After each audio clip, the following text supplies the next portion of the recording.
Kung kayo po ay naliligo o nagbibihis o nag-ayos ng sarili tapos biglang may nakapangbukol sa dibdib, ito ang mga dahilan at ang mga dapat nyong gawin. First, yung mga breast cysts. Isa to sa mga common na finding at kadalasan aksidente lang tong nalalaman. Ibig sabihin yun nga, naliligo, nag-ayos ng sarili, tapos biglang merong nakakapang medyo bukol sa dibdib nila na hindi naman masakit. Meron po akong mga pasyente na si Mr. Pa ang nakakakapa. Ay, naku, sana all! Sabi ko sa pasyente ko, "Ma'am, kailan niyo po ito nakapa?" Sabi sa akin, "Dok, actually si Mr. yung nakakapa nito habang nagyayakapan kami."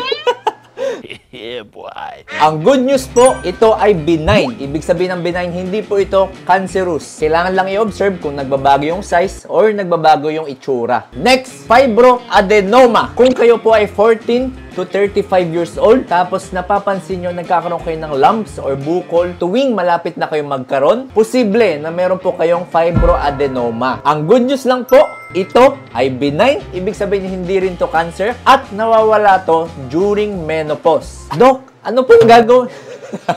Ano po?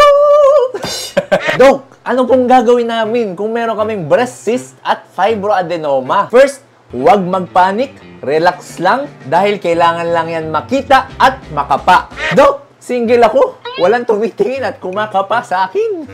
Hindi po si boyfriend o si mister ang kakapa, kundi ang mga doktor. Pagkatapos tingnan ng doktor, baka isa lang din po kayo sa ultrasound or mammogram. Sa ultrasound, makikita natin kung ano itsura niya, kung siya ba ay cyst talaga, kung siya ba ay mukhang fibroadenoma, o baka ibang bagay. Yung mammogram naman, pinapagawa yan para mas makita natin ng mas malinaw yung mga findings sa ultrasound. Dok, takot ako sa mammogram kasi masakit daw yun eh. Acting na acting eh.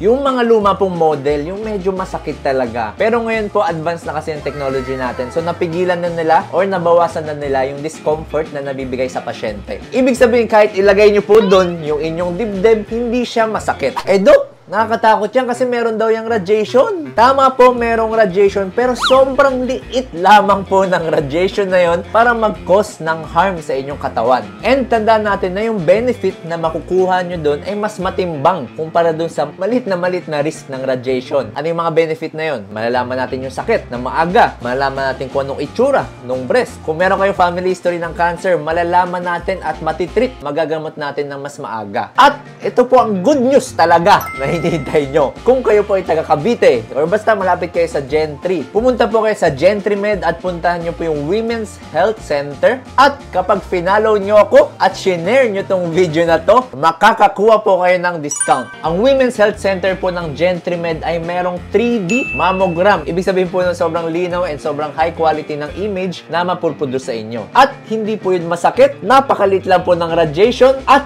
sagot ko pa po yung discount nyo. Para magkaroon ng discount, share nyo lang po itong video na to, follow my Facebook page at sabihin nyo po Doc Alvin sa Women's Health Reception. Meron din itong 3D tomosynthesis and stereotactic biopsy at meron din silang CT scan, MRI at ultrasound na sobrang linaw ng pictures, maganda yung quality, pero abot kaya. Punta na kayo sa GentryMed kasi ang October ay saktong-sakto Breast Cancer Awareness Month. Next, kung ang bukol nyo po ay medyo malaki na, tapos merong kasamang pagdurugo na lumalabas dun sa may breast po ninyo, tapos medyo nagbabawas po kayo ng timbang, baka iba na po yan. Baka kailangan nyo na po makita ng doktor agad. Kung meron kayo tanong, comment down below, and kung nag-benefit ka sa video na to, please follow my Facebook page and subscribe to my YouTube channel.